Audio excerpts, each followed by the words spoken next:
parce que je pense que nous sommes au complet, même si d'autres personnes viennent après. Et donc, on voulait vous souhaiter la bienvenue, vous remercier d'être venu jusqu'ici, justement, pour retrouver les artistes et leurs œuvres. Sachez qu'on est très fiers d'avoir parmi nous de nouveaux artistes qui vont se présenter tout à l'heure. Et puis, comme je dis, des anciens, sans que pour cela ce soit péjoratif.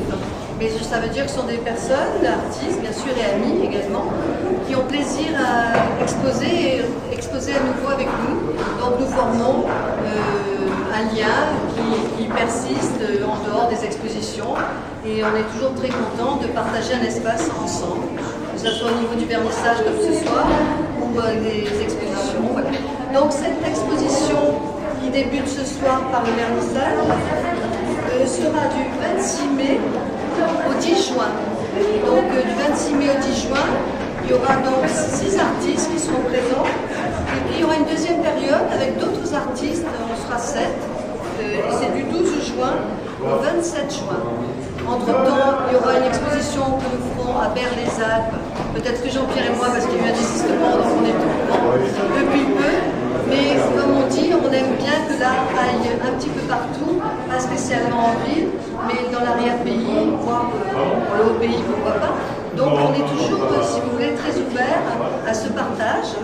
Et puis on aura une exposition qui aura lieu, alors à nouveau sur Nice, à l'aéroport de Nice, au centre des affaires, et qui se déroulera en octobre-novembre, toujours de la même année. Voilà, je pense qu'on aura quand même bouclé le programme pour l'année, sachant que c'est toujours bien sûr une organisation. Et puis, bon, il y a des artistes qu'il faut contacter, les gens sont pris, et c'est très bon signe, ça veut dire qu'ils ont une actualité artistique. Et puis qu'ils ne sont pas toujours aussi avec nous, ils sont aussi indépendants et ça c'est bien aussi, ce qui fait que ça nous donne le plaisir d'aller les voir quand ils ont eux-mêmes leur propre vernissage. Voilà, donc je voulais terminer là, donc encore vous remercier bien sûr de votre présence et puis commencer pourquoi pas, pour une fois, donc, par un monsieur, Alexandre Schoedler, qui est photographe de son état et qui va vous présenter son travail qui est là et un petit peu aussi en haut, donc il y a 2 endroits. Si tu veux nous dire quelque chose, Alexandre. Et on te remercie de ta participation, bien entendu.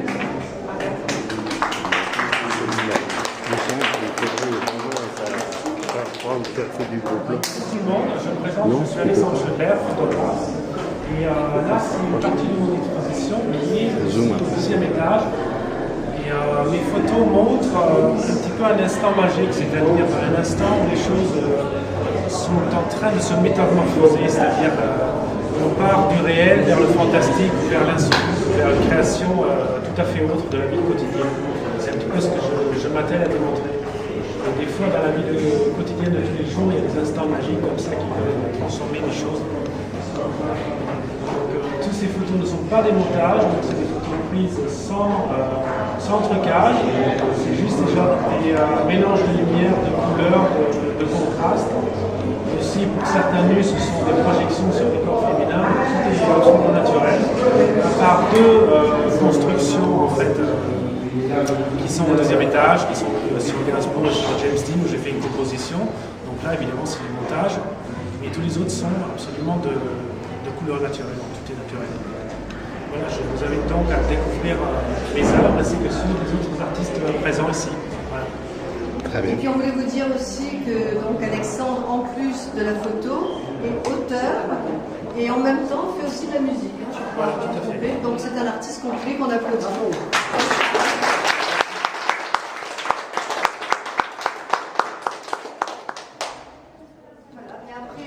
Alexandre.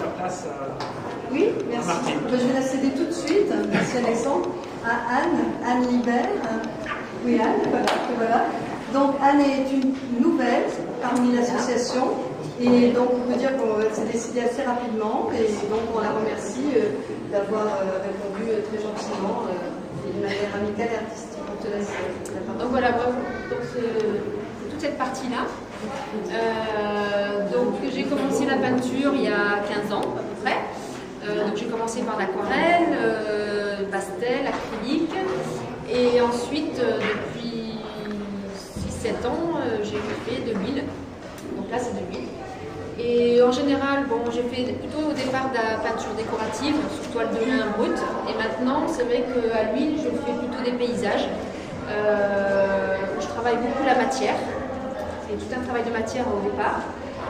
Et après, dans cette série-là, il y a beaucoup de travail sur le ciel. Et après, j'essaye d'aller vers l'abstraction. Mais là, ça, c'est pas toujours évident. Mais bon, c'est ce que j'essaye de faire. Mais tout en représentant des paysages. J'essaie de ne pas aller dans le détail et de jouer sur les couleurs, la lumière et les effets de matière. Voilà. Donc, il y a une autre partie qui est dans le couloir là-bas, le deuxième tableau. Oui, voilà. C'est très différent. Très différent. Mais bon, j'ai pu faire un panel. Voilà. Et donc, nouvelle dans cette association. Et sinon, je suis au niveau de Cannes. Où avec Sylvie aussi on fait des expositions, on a fait pendant 15 jours une exposition sur Saint-Tropez, sur Monaco aussi, Nice, Cannes, etc. Enfin, tout la région, tout ce qui est possible de la région. Voilà. Et sinon dans une galerie aussi sur Biot, avec des choses très différentes. Voilà. Je laisse la place. Merci.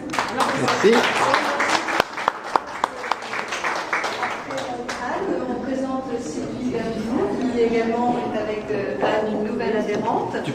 Et donc, vous votez donc son travail qui est ici et un petit peu aussi derrière. Et on te laisse aussi la parole et on te remercie de ta participation. Bonjour à tous, moi c'est Sylvie Bertoulou, mon nom de peintre accessible. Mon travail est là. Je peins depuis une douzaine d'années, mais tout en faisant autre chose. Donc c'est simplement depuis 4-5 ans que je me consacre vraiment à la peinture. Je suis bretonne d'origine et c'est à l'occasion d'une expatriation longue en Italie en fait que je suis tombée dans la peinture et que je n'ai pas réussi à en sortir. C'est pourquoi j'y consacre maintenant toute mon énergie. Je peins essentiellement des paysages cette année, mais précédemment je peignais plutôt des scènes de vie avec des personnages ou alors des natures mortes, mais toujours un peu de la même façon, comme vous le voyez, de manière assez géométrique. Je construis généralement mes sujets comme des puzzles ou des mosaïques. J'aime bien fragmenter les choses et essayer de les représenter par des cubes, des cylindres et des sphères. Je ne suis pas la première. Cézanne est passée par là avant moi. Je n'aurais sûrement pas le même succès.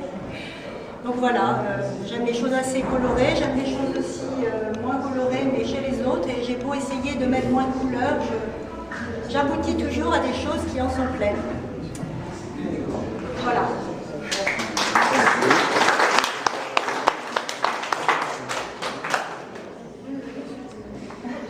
Donc après Sylvie, on va présenter, parce que bon, nous on le connaît bien, on l'apprécie pour son travail, et également pour son côté chaleureux.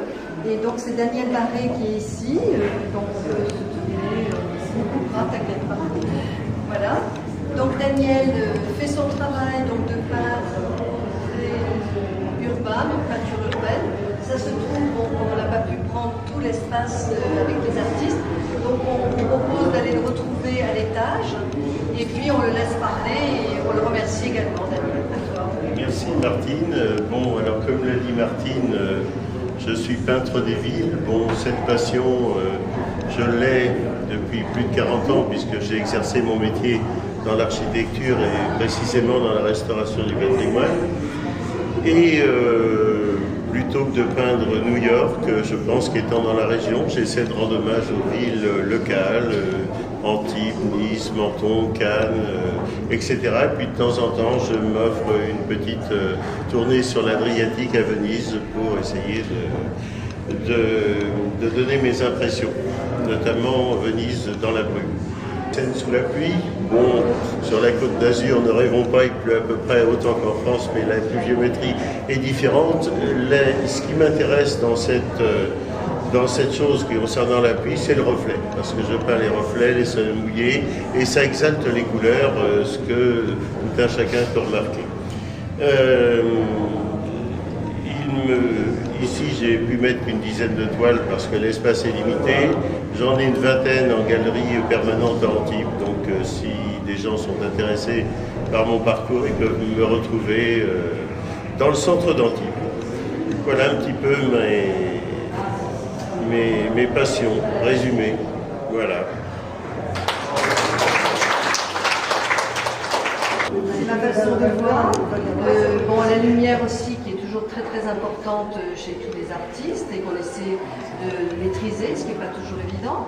Pour essayer de faire un petit panel en dehors des sculptures que nous n'avons pas pu amener puisque le passage est tellement important, ça a des avantages mais ça a aussi des inconvénients, des enfants et des moins jeunes également. Donc j'ai pas mis des sculptures en terre qui malheureusement sont fragiles, comme tout le monde le sait, même cuites. Donc j'ai des petites reproductions à partir de dessins qui sont assez anciens, qui ont été projetés sur une toile. Donc c'est Goldschil sur la droite à qui j'ai rajouté une basket parce qu'on n'avait qu'une seule, là je trouvais qu'il manquait quelque chose. Donc c'est une technique fusain et sanguine. Et un premier fusain, un autoportrait au turban, voilà, uniquement fusain, pareil, même technique projetée sur la toile. Et au centre, je me suis dit, il y a un petit vide, alors je l'ai comblé avec une peinture. Et voilà, donc c'est tout ce que je voulais vous dire. Tout est là, voilà, merci.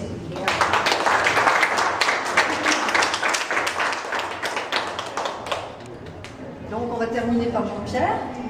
Tout ce que vous verrez, c'est vraiment l'aspect du négatif, c'est-à-dire un papier que l'on brûle sur un papier positif. Et c'est tout. Donc il n'y a jamais d'apport de blanc, c'est toujours le papier qui donne le blanc, la transparence du blanc. Et j'ai trouvé cette technique formidable, puisque le fusain, la technique du fusain, c'est mettre du charbon. Et d'un autre côté aussi, c'est d'en enlever, puisqu'on a des gommes. À l'époque, on prenait de la mie de pain, mais enfin, c'est le principe. On peut aussi enlever ce qu'on a mis. Donc ça veut dire aussi qu'il ne faut pas éternuer, il ne faut pas de courant d'air, parce que tout ce que vous venez de faire, tout peut disparaître. Donc sur tous les fusains que vous allez voir en haut, ils sont fixés, parce que sinon c'est intransportable. Et je n'aime pas mettre des verres, comme dans le cas du pastel, parce qu'on ne le voit pas. Et le côté fusain est tellement noir, tellement mat, que c'est assez agréable, le résultat, sans devoir mettre du verre dessus. Voilà. Si vous avez des questions par rapport à cette technique, c'est aussi bon en sculpture qu'en fusain. Ouais, c'est gentil. Merci.